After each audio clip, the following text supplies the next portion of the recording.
best-selling author, 2024 presidential candidate, and now running to be our next governor of the great state of Ohio. So help me welcome Vivek Ramaswamy.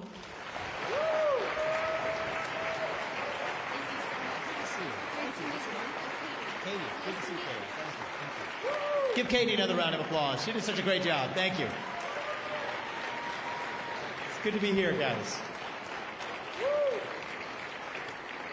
Back home in Cincinnati. I grew up in Evendale. I was born and raised right off I-75. Went to Princeton Public Schools through 8th grade, and then I went to St. X for high school. We got any St. X guys in here? Got a couple Bombers. Nice weekend coming up. State championship. We're looking forward to that. It's great to be here. We're going to have more of a conversation tonight, but I wanted to kick things off with actually starting with a question I often get from young people that has nothing to do with politics. It relates to career advice, relates to advice of how to achieve success. And I thought I'd kick off with my own personal story to share a bit about that tonight, something I often don't talk about enough on the campaign trail.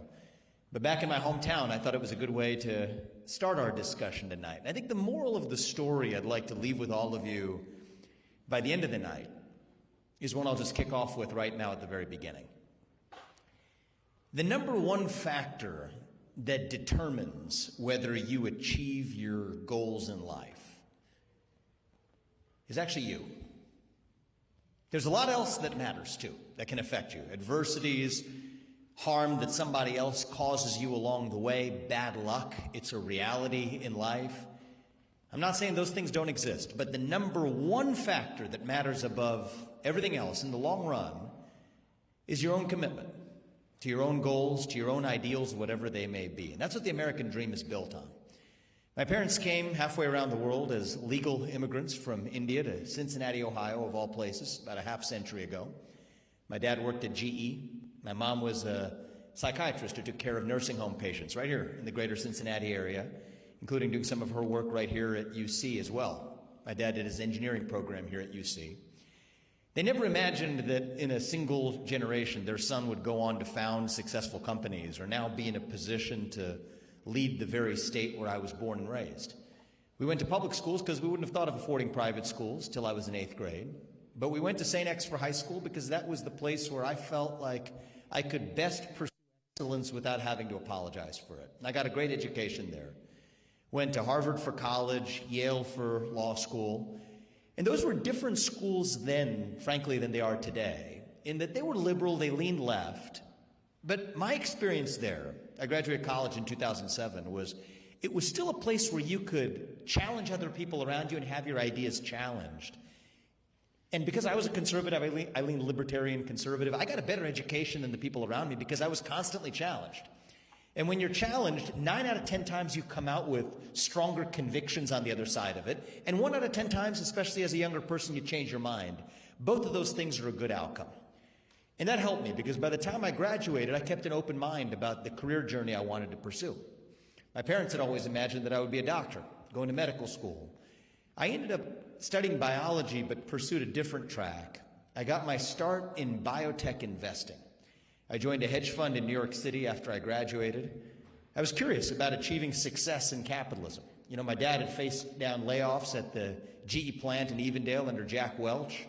Made me curious, who is this Jack Welch guy and how do you achieve that scale of success? So I ended up working for the hedge fund in New York, focusing on investing in biotech companies. And I learned a lot during that period. I had an itch about 3 years in to say, you know what, I've had enough of this biotech investing stuff. I had an itch to study law and political philosophy. I pursued a law degree at Yale Law School for 3 years. I kept my job while I did it. But then after I graduated, I had a lot of spare time on my hands. I said, okay, I had law school and my hedge fund job. Now I only have the job. I decided to fill my spare time with one of the great misadventures of my career. I took up stand-up comedy in New York City. Took 10 shows, and they did not go very well. That was the experience of failure that I was talking to you about. But they taught me something really interesting, which I'll leave with you, which is anywhere you went, this is what they taught you. Take a notebook, and when something annoys the hell out of you, write it down, go home, and you can unpack something funny in that. And that's what the best performers did when they went on stage. It only worked okay for me, but I ended up following that same tactic in my day job. I took a notebook around to every biotech or pharma company that I met with, and on the side would write down all the things that annoyed me about the way that this industry operated. And eventually that notebook became the business plan for me to found my first company. And to date, it's the oldest company I've founded. I've founded multiple successful companies, but the most successful was the first one, Roivant, which is today, by market value, one of the most successful biotech companies founded in the 21st century. But at the time I founded it, it was a challenge to the way the pharma industry operated. The rest of the industry, they ran in packs in one direction in certain therapeutic areas where they left certain other drugs behind. And my mission was to say, how do we develop those medicines that I couldn't back as an investor? That's what irritated me. I said I have to leave my job as an investor to actually found a new company. So I founded Roivant in 2014 to develop medicines in exactly the areas the rest of the biopharma industry had abandoned. And that's a strategy that's not without risk, because sometimes they abandon projects because they are risky. One of the early medicines we developed was a drug for Alzheimer's disease, and it was a bold bet. We developed it, but actually it was one of the first projects of my company, and it failed. You run clinical trials. Turns out most drugs for Alzheimer's fail. Turns out that's why a lot of pharma companies had backed off. And to me, again, that was another example, like the stand-up comedy career, I guess you could say, of encountering adversity. But we built a company that eventually developed and turned many of those therapies into approved medicines. One for prostate cancer, another for endometriosis and uterine fibroids, women's health conditions that pharma had actually ignored. And one actually is on the market today. It's a treatment for a congenital disease where kids are born without a thymus. 100% of those kids die by the age of 3 if they're untreated. And the therapy that we developed, now FDA approved, allows 70% of those kids to live lives of a normal duration. I tell you this story in part because it has nothing to do with politics, but it involves what I think is a core part of the American dream, is a willingness to take risks, a willingness to be contrarian. And that's actually the spirit that pulled me into politics. Because in 2020, something weird happened. Something strange happened in this country. After George Floyd died, there were all kinds of violent protests and new social movements in the country that called upon companies, including biotech companies like mine, to take sides in a cultural battle around BLM and Black Lives Matter, a movement that called for dismantling the nuclear family structure. And I felt that wasn't the job of a biotech CEO. We were developing life-saving medicines for patients who needed them. Our job was to focus on our mission and leave politics to somebody else.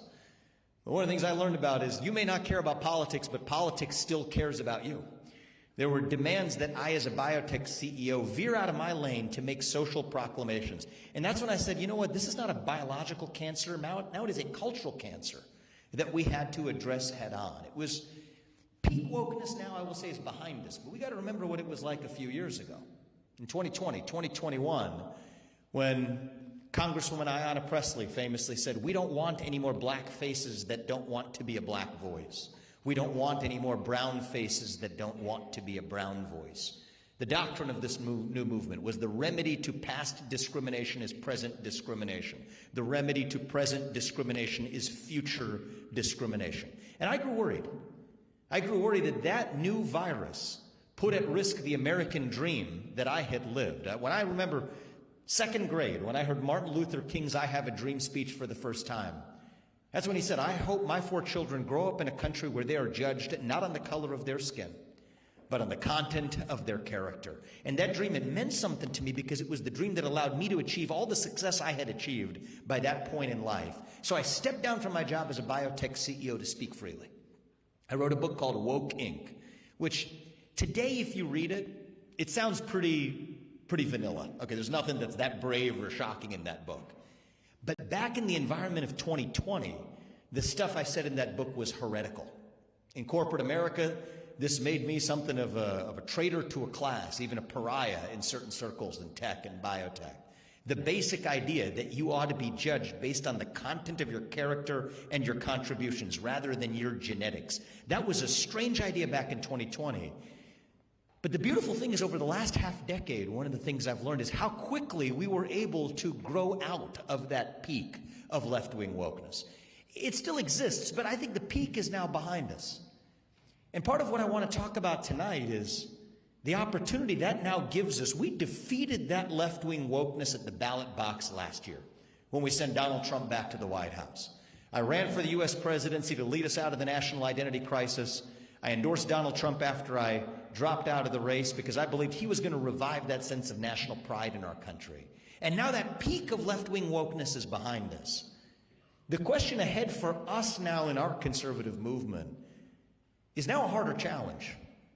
It's no longer the question of what we are against, but now the question of who are we and what do we actually stand for. That's a harder question to answer. It's not wokeness, transgenderism, climatism, COVIDism. We know what we're against, but standing for our own values, individual, family, nation, God, that beats race, gender, sexuality, and climate if we have the courage to stand for what is right, what is true, what is good, what is beautiful. That's the moment we have ahead in our own conservative movement. And I want to be careful that as we take on that challenge, we don't make the same mistakes the woke left did, to see ourselves as victims of what someone else did to us. No, what I began with is what I stand by. The number one factor that determines whether you achieve your goals in life is actually you. We don't want left-wing victimhood. We don't want right-wing victimhood. We want to revive that true American identity that set our country into motion. That's the challenge we have ahead of us. To answer the question of what it means to be an American. That was the subject of my last discussion with Charlie Kirk. I spoke to him on August 25th, met him in Central Ohio.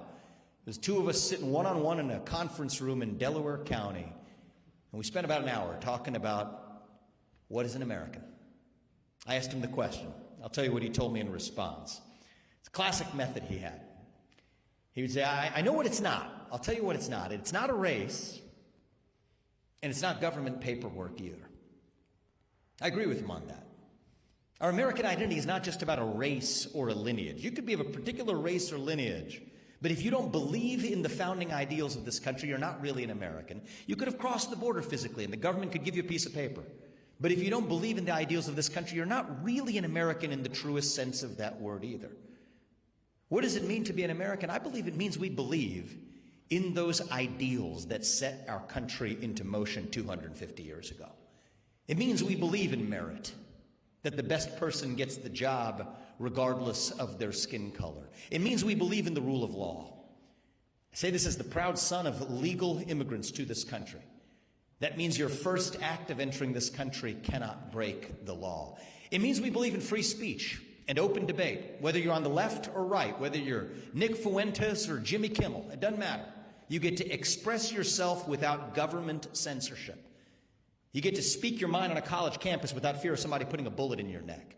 It means that words are not violence, that violence is violence, and violence is never an acceptable response to words. It means we believe in accountability. It means we believe in the founding culture that set this country into motion the first time around, that we're ambitious, that we take risks.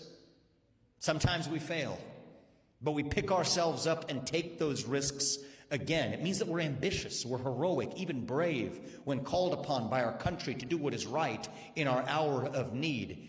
It means that we're curious about the world around us, whether it's exploring the moon or eventually landing on Mars, and that we believe it is our manifest destiny to still lead it. That's what it means to be an American. I believe that creed still exists, but now is our moment to actually revive it, that idea of the American dream. The American dream is distinctive if you think about it. They call it the American dream for a reason because there is no Canadian dream. There's no such thing as the British dream. It kind of sounds ridiculous to say it. There's no Chinese dream.